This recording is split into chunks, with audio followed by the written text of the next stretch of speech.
Muy buenas tardes. Bienvenidos a este evento que es un conversatorio que vamos a hacer con el escritor Eduardo Lago, quien nos acompaña de manera a distancia desde Nueva York. Le damos una cordial bienvenida a este escritor que también ha tenido muchas labores importantes acerca de una obra que vamos a comentar el día de hoy sobre el Ulises de James Joyce, pero también él ha sido em, académico, ha tenido una trayectoria muy importante como traductor y de eso vamos a comentar, de eso vamos a hablar el día de hoy.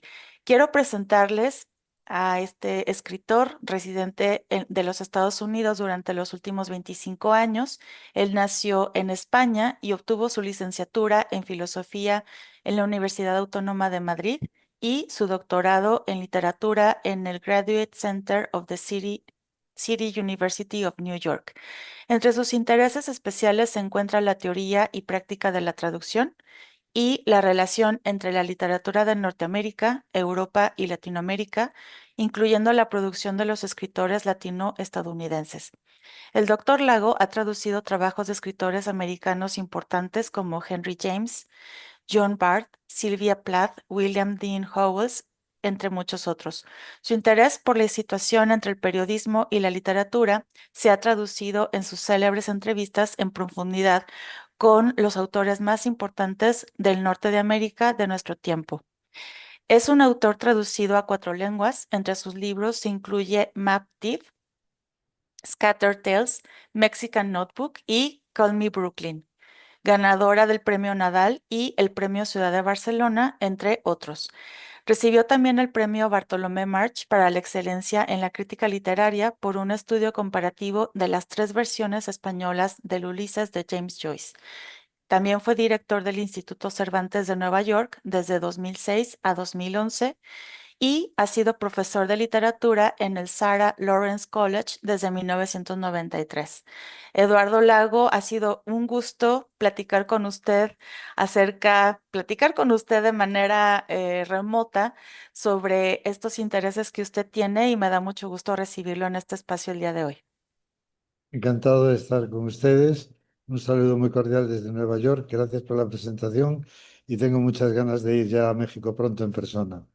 Sí, justo, el doctor Lago va a estar aquí el 29 de agosto en el Centro de Enseñanza para Extranjeros de la UNAM, en el marco de la FILUNI, que es la Feria Universitaria del Libro, aquí en la UNAM, y él va a estar presentando en nuestro auditorio José Vasconcelos una novela de muy reciente aparición, publicada hace unos pocos meses, que se titula La Estela de Selkirk.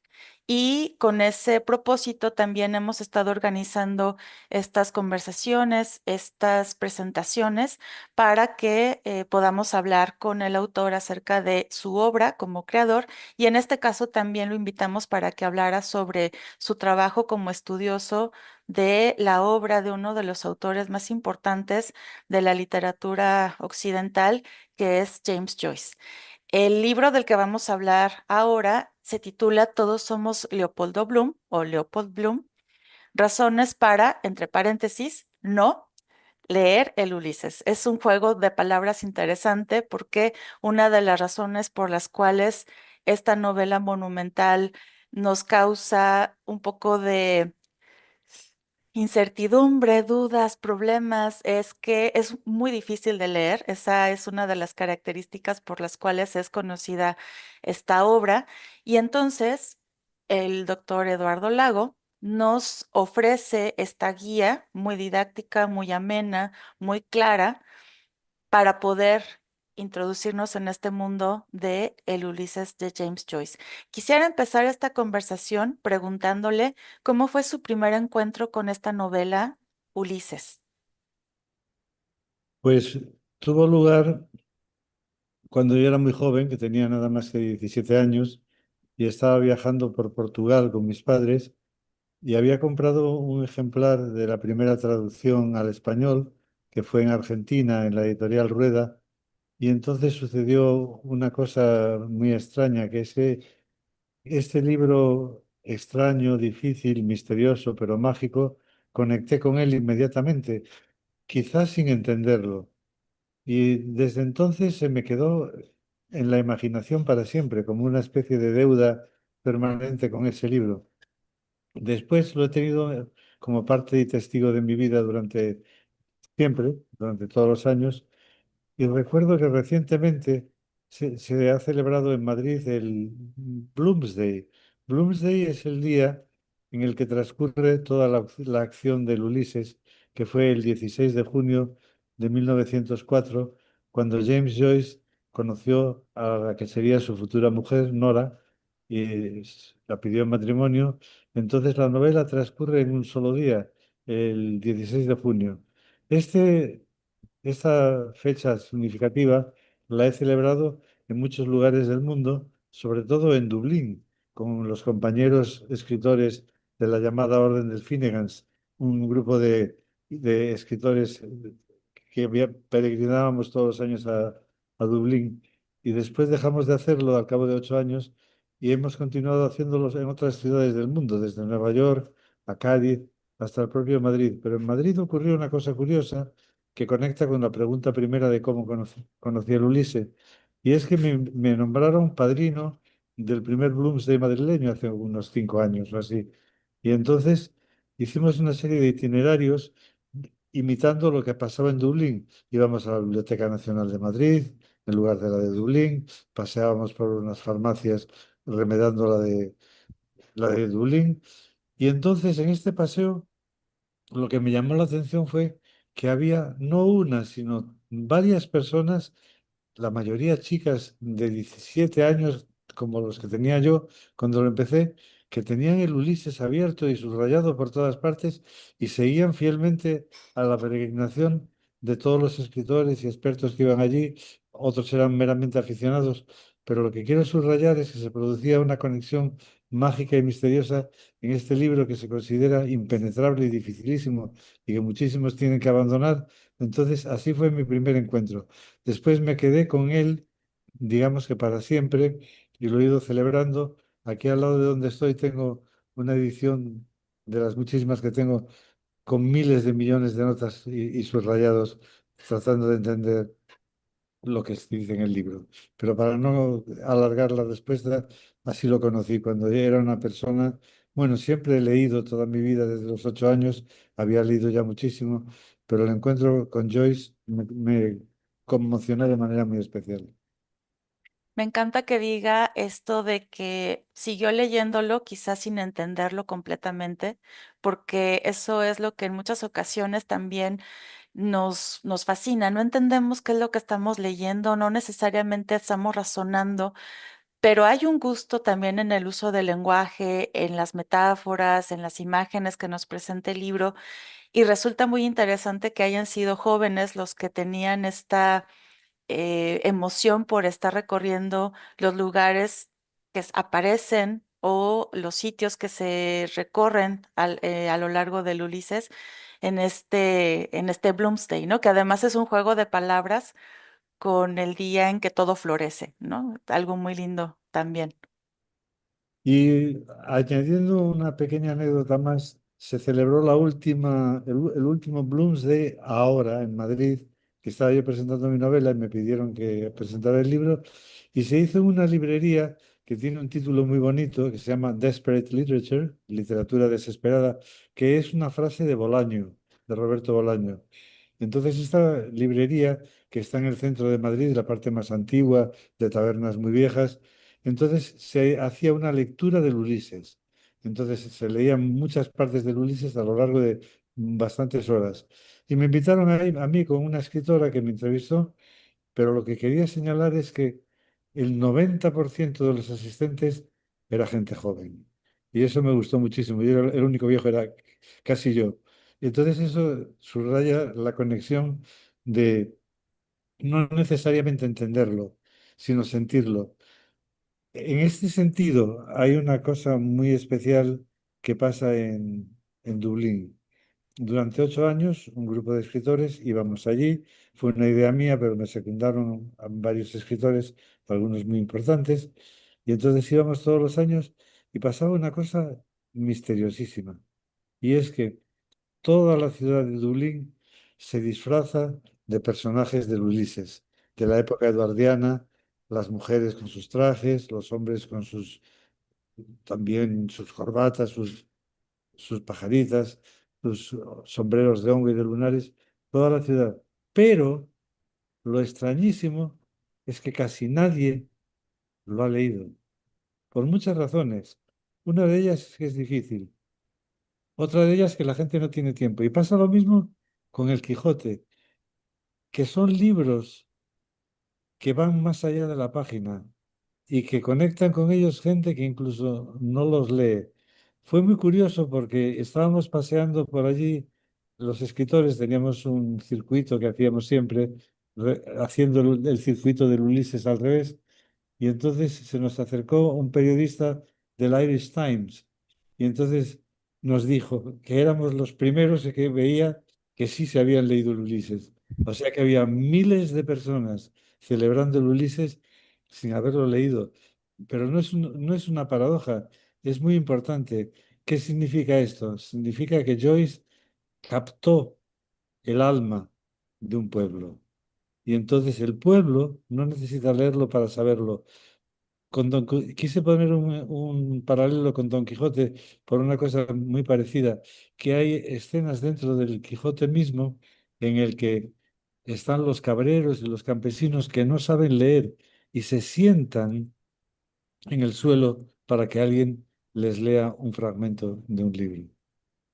Sí, es justo eso. Me gusta mucho también cómo hace referencia al pueblo porque mucho de lo que sucede también es el registro de el habla, ¿no? En esta obra.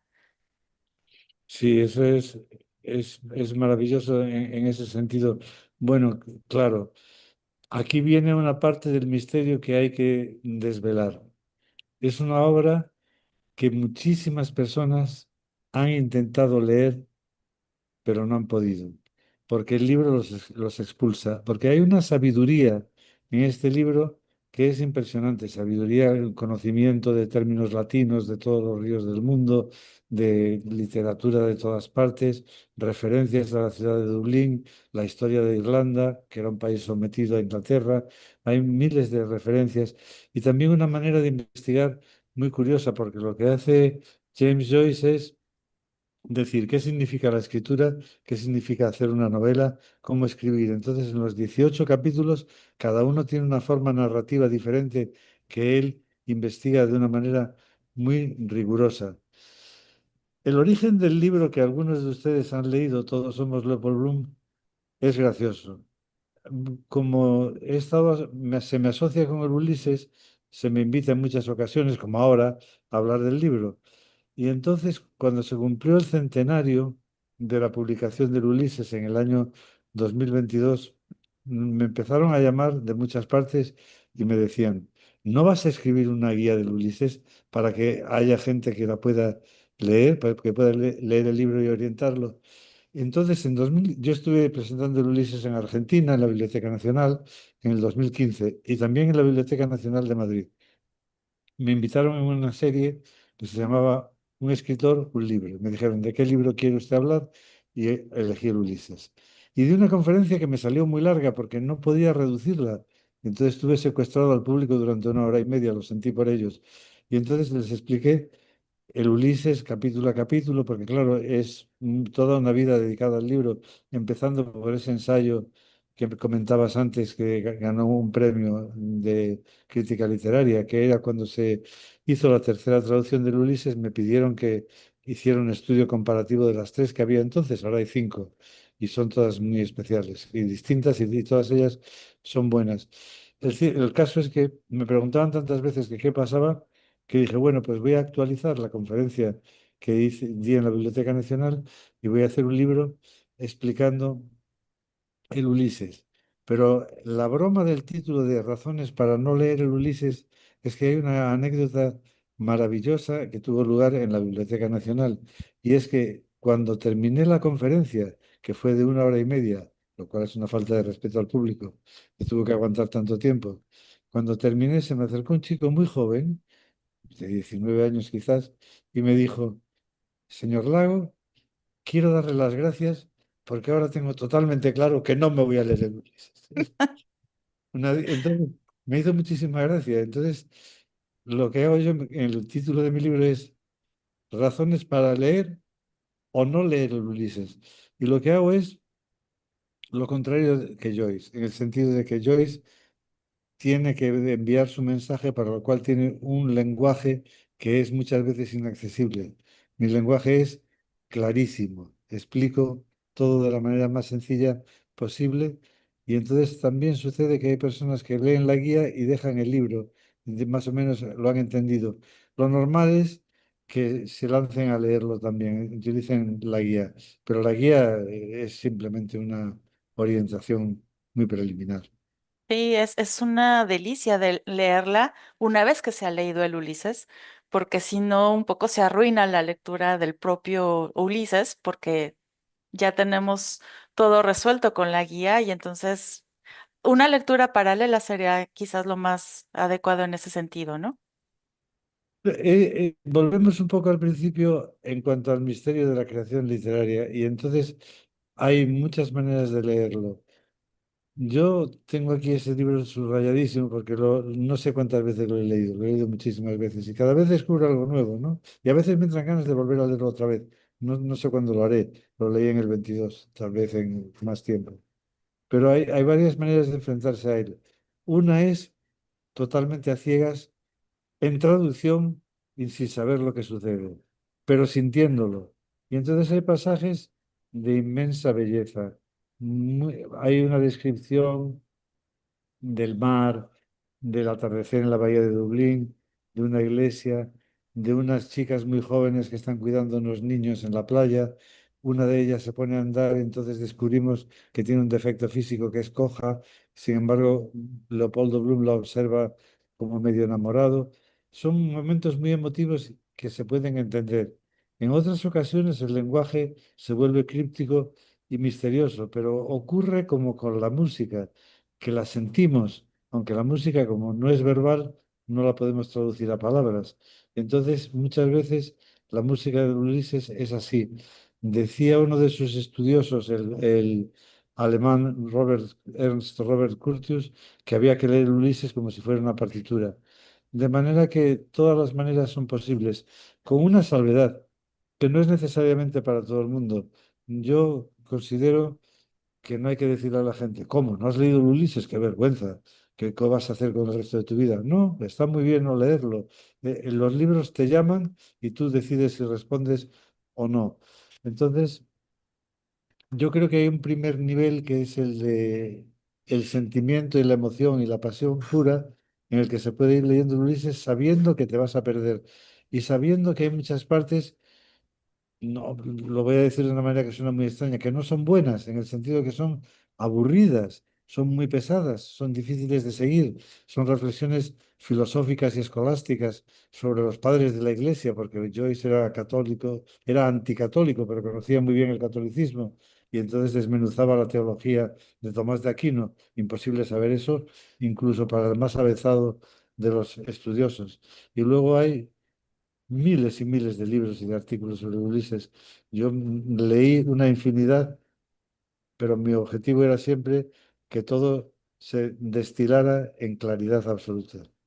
Muy bien. Hablemos ahora de la obra de usted. Usted en este libro, en el prólogo, dice lo siguiente: a los libros importantes se regresa irremediablemente. Más adelante dice, el Ulises es como un gigantesco inventario de recursos que su autor pone a disposición de quienes formamos parte de su gremio. En este sentido, ¿cómo ha influido la obra de James Joyce en su obra como autor? Ha influido mucho, pero no es la que más... ha influido mucho, le ha dado forma a mi imaginación. Es muy curioso porque en el prólogo yo explico con exactitud exactamente qué forma tiene cada capítulo. Está dividido en tres partes.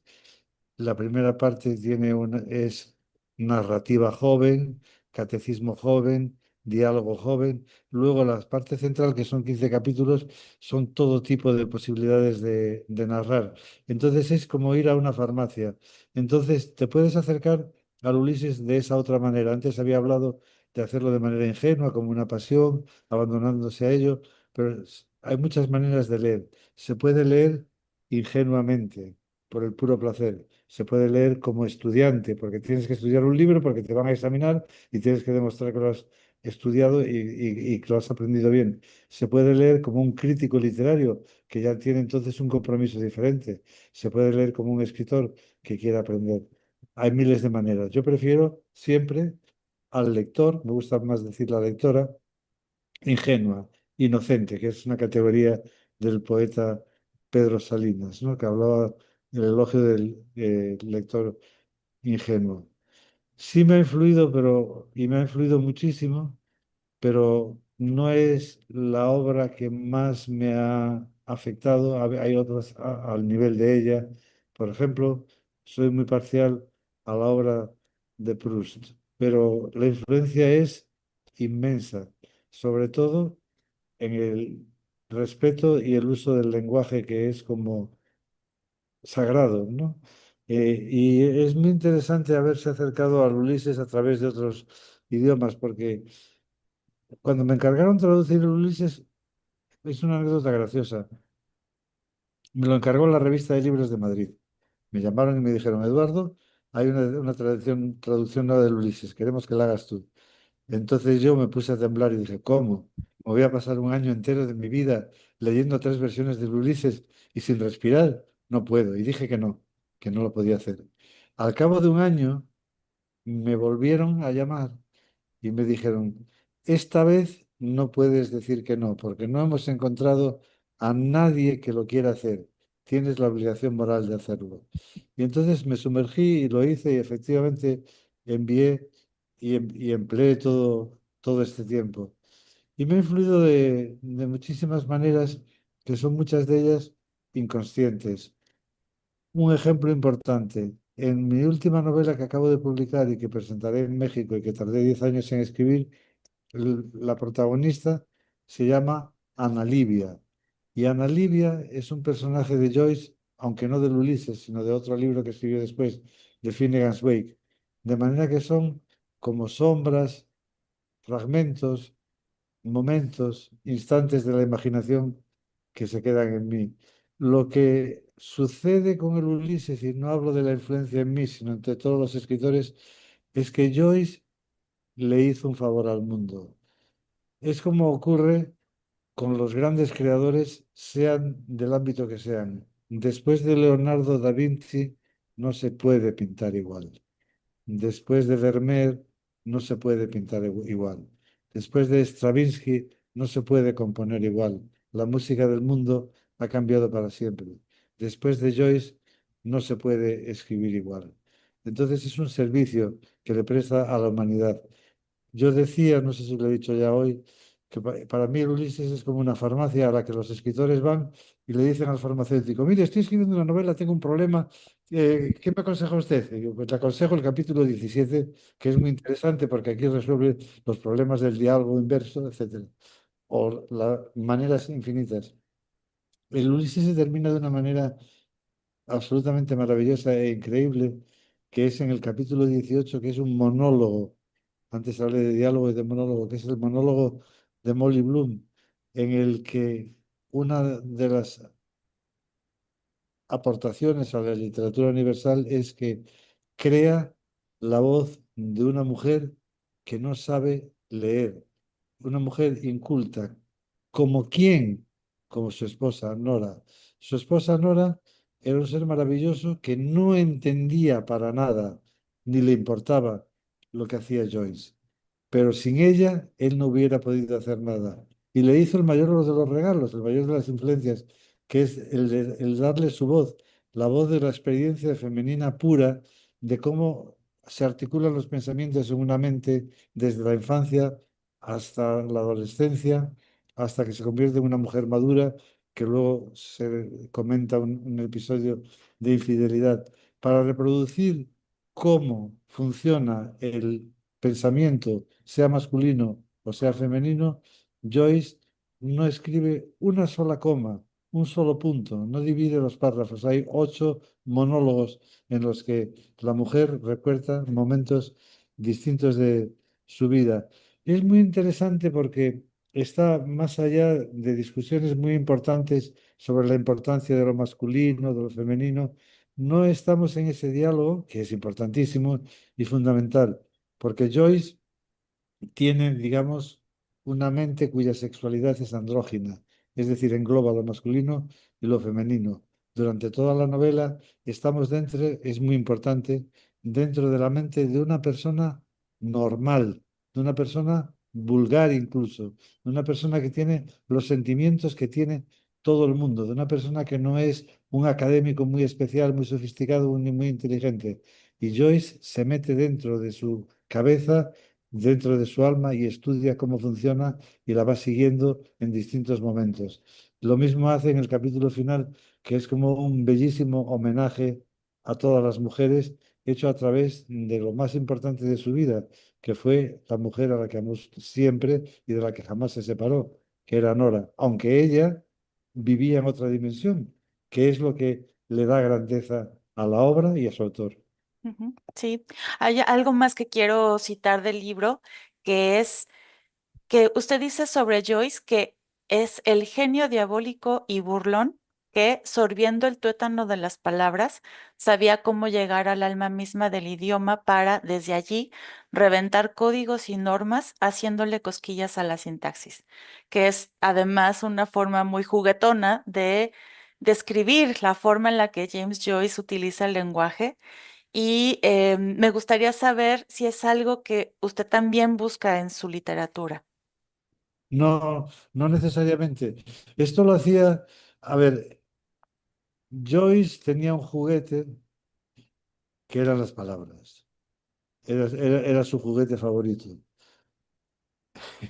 Una vez en inglés, cuando entró en el colegio y tenía 6 años y medio, le preguntaron, ¿cuántos años tienes? Y él dijo en inglés, half past six, que es como decir la hora. Entonces está jugando con las palabras. Joyce ve una palabra y la abre, y ve que hay sílabas y ve que hay una T y rompe la T y la quita de allí y mira a ver qué es lo que hay dentro y ve que dentro de una V entra el viento. Entonces, luego juega de una manera que ha vuelto locos a todos los traductores, que son los juegos de palabras, son irrepetibles, pero que muchos traductores intentan reproducirlos en inglés. Entonces, eso es una descripción de alguien, de un niño travieso y diabólico, que le dan un juguete para que haga con él todas las maldades que se le ocurra. Y las maldades es reventar el diccionario, romperlo, ver qué hay, jugar con él, salir ahí. Entonces, esta manera de jugar con las palabras la tiene en muchos escritores en muchos idiomas. Por ejemplo, la tiene el autor de Tres Tristes Tigres, Guillermo Cabrera Infante, muy influido por Joyce. Juega en el español, pero claro, cada idioma tiene sus propios códigos y su propia música verbal. Entonces hay que recrear esos juegos en cada uno de los idiomas. A mí me interesa hasta cierto punto jugar con las palabras, pero no tanto como a Joyce, aunque es solo una parte de lo que hace.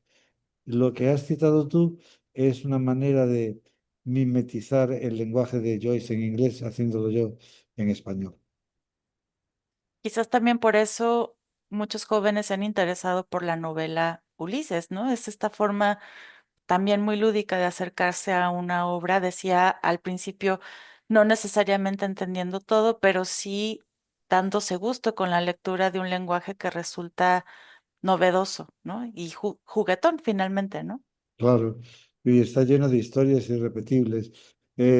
Sí, mi consejo es intentar entrar y ver qué es lo que sientes y dejarte llevar. ¿Qué es lo que hice yo? Entonces, en algunas zonas lo vas siguiendo sin saber exactamente lo que sucede, pero ocurre con muchos escritores también.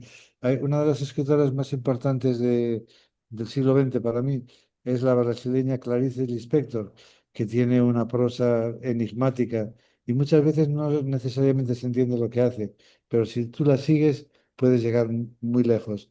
Entre nosotros, entre los que escriben en español, lo hacía también esto Valle Inclán. jugaba con las palabras inventándose un idioma nuevo. Sí. Hay otra cita que quiero retomar de este libro. Joyce sostenía que en esencia todo escritor alberga dentro de sí una sola novela y que las demás son variaciones artísticas sobre ese texto único y esencial. La pregunta sería, ¿cuál es la novela de Eduardo Lago? Bueno, hay un escritor amigo mío, irlandés, que vive en Nueva York, que se llama Colum McCann, y decía, todos tenemos una novela dentro, todos los seres humanos. Algunos la escriben y otros no. Y luego dice, y otros, que son los escritores, tienen una novela y media dentro. Entonces, si cogen la media novela y la continúan, entonces ya tienen una propia escritura. Hablaré de Joyce y luego te contestaré en lo que me corresponde a mí. Joyce escribió un solo libro que tiene muchas partes. También escribió poesía. La poesía, esa parte, es bellísima, pero son muy pocos libros, son dos, y son festivales verbales también. Pero él empezó escribiendo unos cuentos muy convencionales, pero los que alumbraba viva ya la poesía, que son sobre lo que ocurría en Dublín. Son historias costumbristas de su ciudad natal. Y es un libro de bellísima factura que se llama Dublineses. A medida que uno lo lee, va leyendo historias muy hermosas, historias de amor, historias de amistad, historias de padres e hijas, historias de trabajadores, historias de borrachos. Y al final, el lenguaje le dice a Joyce, tienes que hacer algo conmigo. No puede ser todo tan sencillo. No hay ningún problema con Dublineses, es perfecto, es un libro bellísimo. Pero el relato final, que se llama Los muertos, pasa algo más. Ahí el mar de las palabras se encrespa y entonces el lenguaje es capaz de reproducir emociones muy profundas. Y entonces ahí es cuando él siente que quiere ir a otro lugar. Y ese otro lugar es lo que va a ser el Ulises, que es el segundo capítulo de la novela de su vida. El Ulises es una obra imposiblemente perfecta y también imposiblemente imperfecta, en donde está todo, como lo hemos dicho antes, y a la que dedicó muchos años de su vida. Cuando lo terminó, se quedó sin fuerzas y exhausto porque ¿qué puedes hacer después? Porque él cerró para siempre el camino de la novela occidental. No hay nada después. No se puede seguir escribiendo después de haber hecho una cosa como el Ulises. Es como haber llegado a un acantilado altísimo sobre el mar, donde la única posibilidad es saltar al vacío. Y lo hizo. Se pasó después de haber terminado Ulises. Bueno, Ulises sorprendió a todo el mundo, sobre todo en inglés, evidentemente, pero se tradujo a todos los idiomas inmediatamente. En Francia causó un impacto enorme y en todos los idiomas. Pero Joyce siguió vivo porque tenía 40 bastantes años cuando lo terminó. Y estuvo los 17 años siguientes de su vida escribiendo un libro todavía mucho más enigmático. Ahí ya se quedó solo en el mar de las palabras. Y este libro se llama Finnegan's Wake. Y ese libro es ilegible, completamente impenetrable. Pero él, niño que había sido, que cuando tenía 6 años y medio decía su hora como si como decía su edad como si diera la hora, seguía jugando y entonces utilizó 80 idiomas diferentes como sustrato de lo que estaba contando. Ahí todo era abrir, cerrar palabras, construirlas como puentes, como ríos. Cada capítulo es completamente diferente. Hay uno que se entiende un poco mejor, que es el de Ana Livia Plurabel, que utilizo después yo en mi novela. Entonces, esto quiere decir que cuando un artista verdadero, en mi opinión, cuando nace, es literato y lo sabe, va evolucionando y va envejeciendo. Y cuando va envejeciendo y haciéndose más maduro y mejor muchas veces, como el vino, que crece y mejora con la edad, entonces va creciendo y mejorando con la edad su estilo también y va haciendo y encontrando cosas nuevas. En el Ulises mismo se ve cómo envejece este organismo, porque antes señalé, tenemos narración joven en la primera parte y tenemos narración adulta en la segunda parte. Alguien ha cambiado.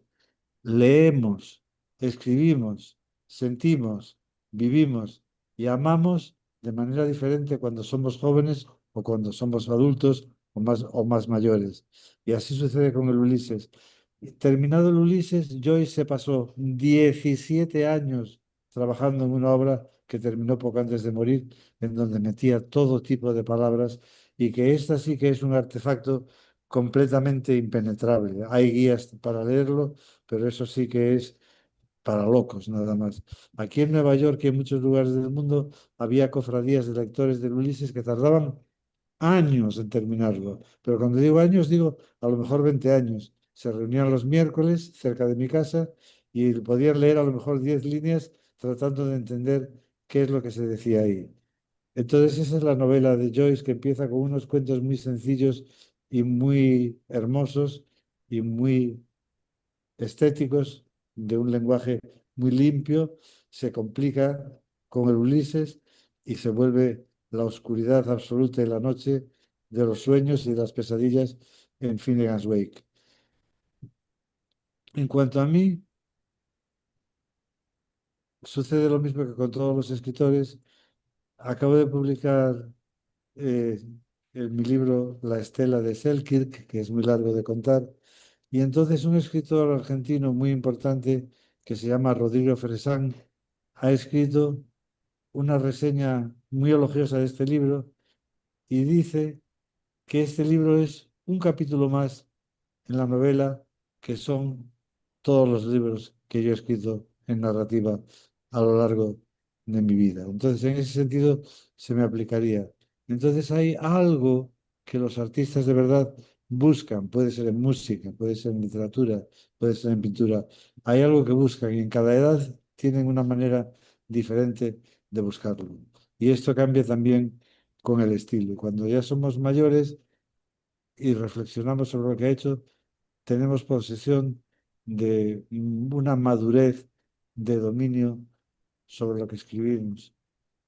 Una anécdota que no tiene mucho que ver, pero que está relacionada, es que yo, que me he pasado toda mi vida leyendo y escribiendo, pero sobre todo leyendo, he descubierto a mi edad a un escritor que tiene 86 años y que es de los mejores que he leído en todos los años de mi vida.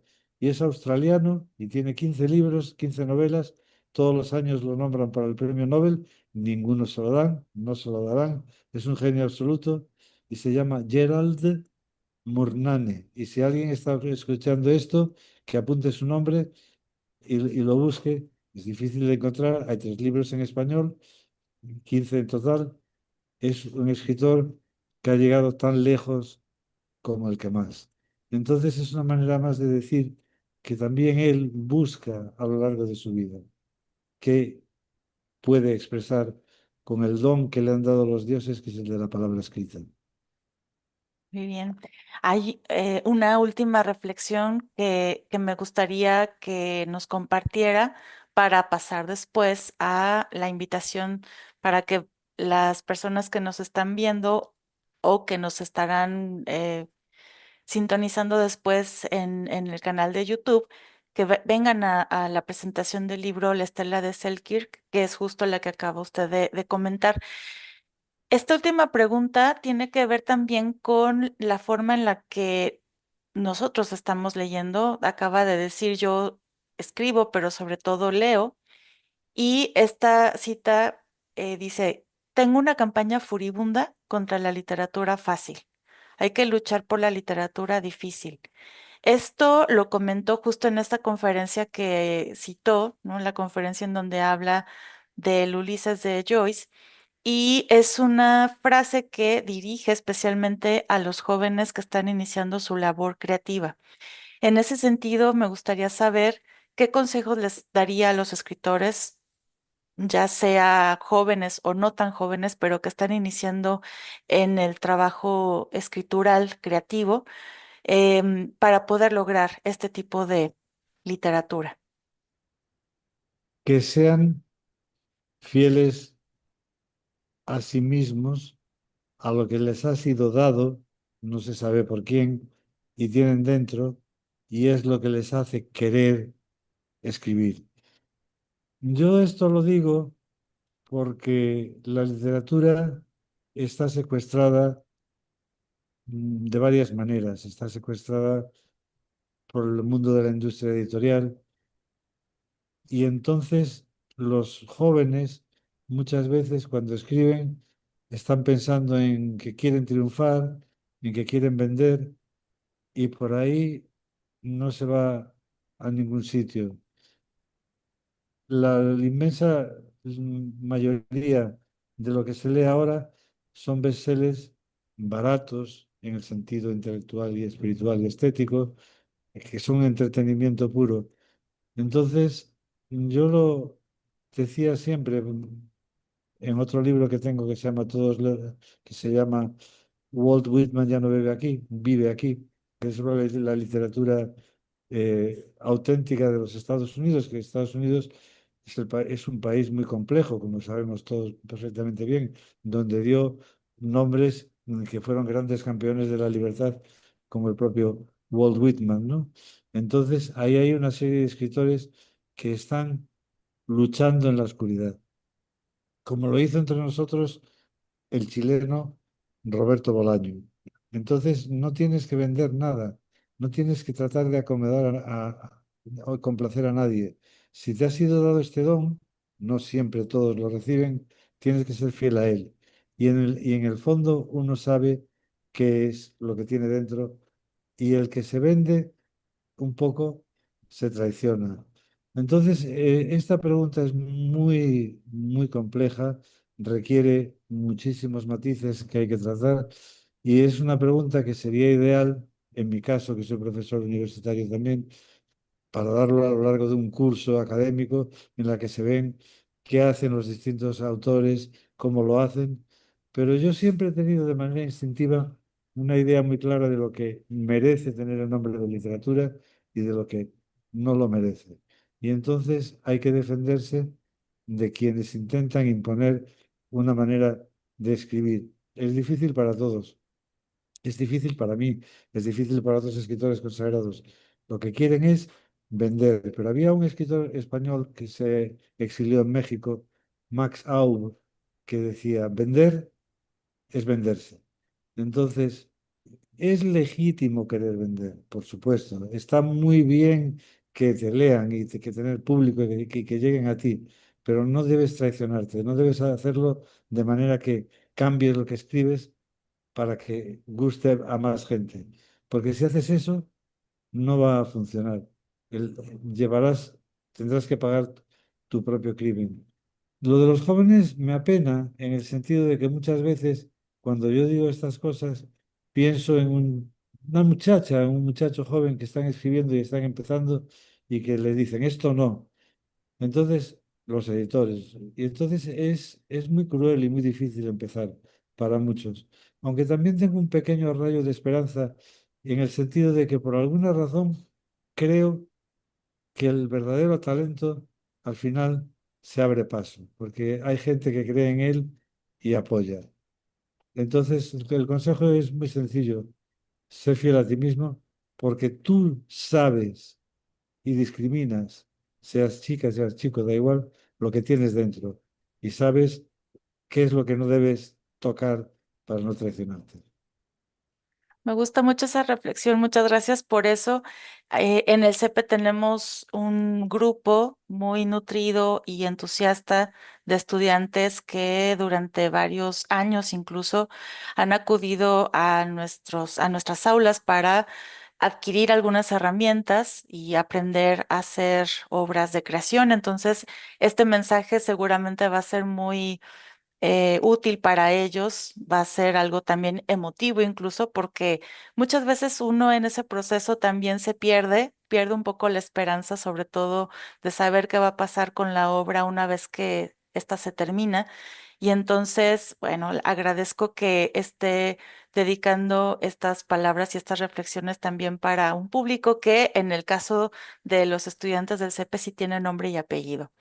Finalmente, quisiera que nos invite a leer y a estar junto con usted el 29 de agosto aquí en el CP en la presentación de su novela La Estela de Selkirk, que es de la que también nos ha estado hablando en esta ocasión. ¿Qué quieres que les hable un poco del acto este? Bueno, estaba yo en la Feria del Libro de Madrid cuando se me acercaron de la Filuni para invitarme a hablar mis reflexiones sobre el español en Estados Unidos, porque yo tengo una situación de que llevo más de 40 años en Estados Unidos y soy totalmente fiel al español, escribo en español, podría escribir en inglés, pero no quiero.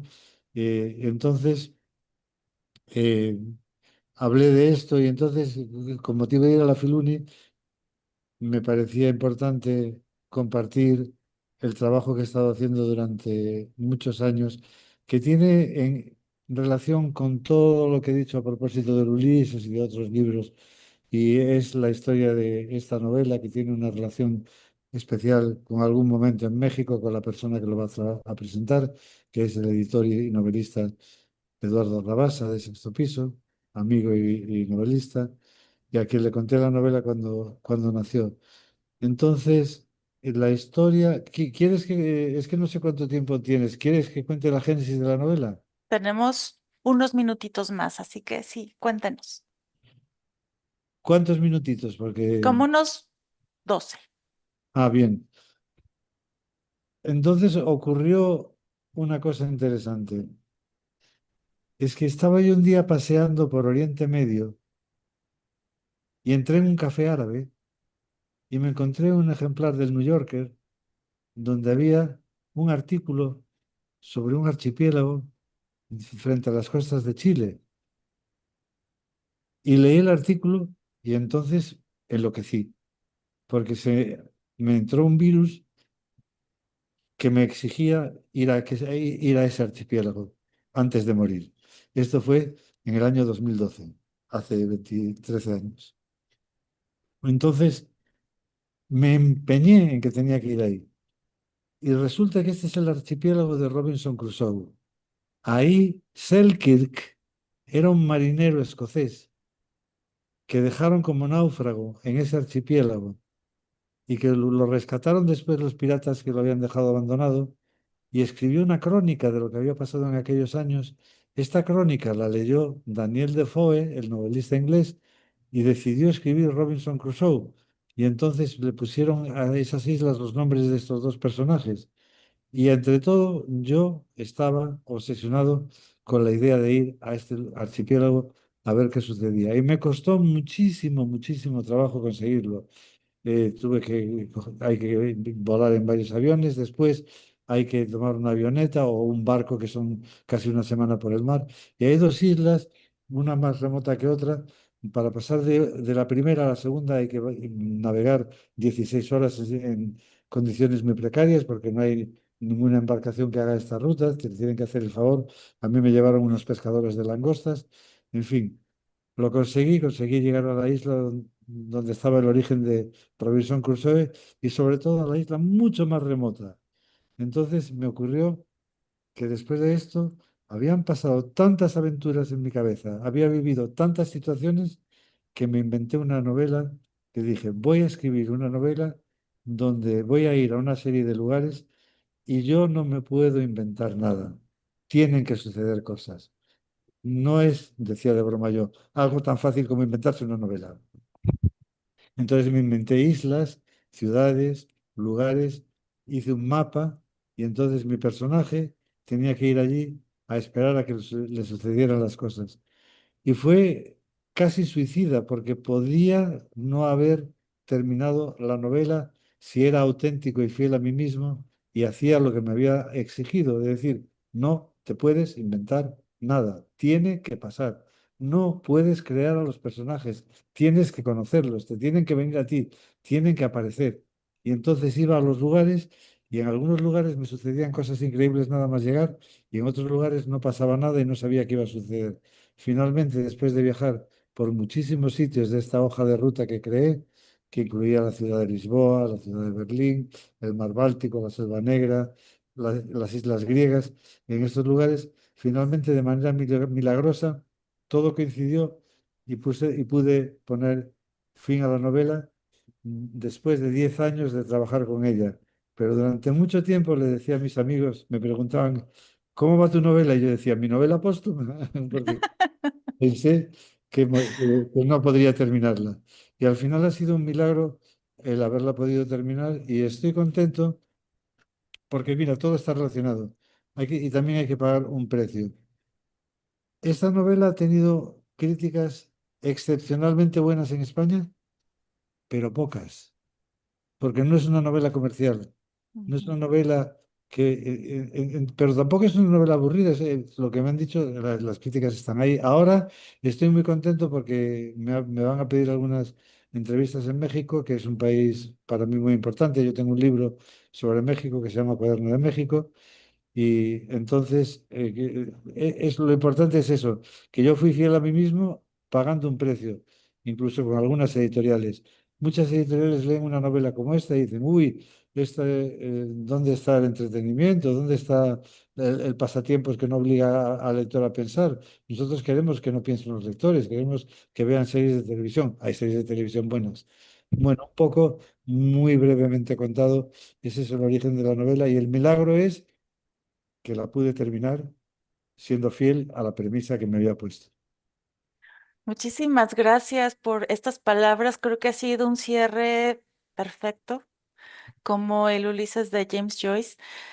Para esta conversación que hemos tenido ahora, no nos queda más que invitarlos, por supuesto, a que lean la novela La Estela de Selkirk y también a que nos acompañen el 29 de agosto aquí en las instalaciones del Centro de Enseñanza para Extranjeros de la UNAM o bien en los canales de transmisión como este que estamos utilizando ahora para que acompañen al autor, nos acompañen en la presentación de su novela aquí en México, precisamente con Eduardo Rabasa, y que también puedan hacer sus preguntas y sus comentarios al autor, que tendrá la oportunidad también de hacer este breve diálogo con los lectores.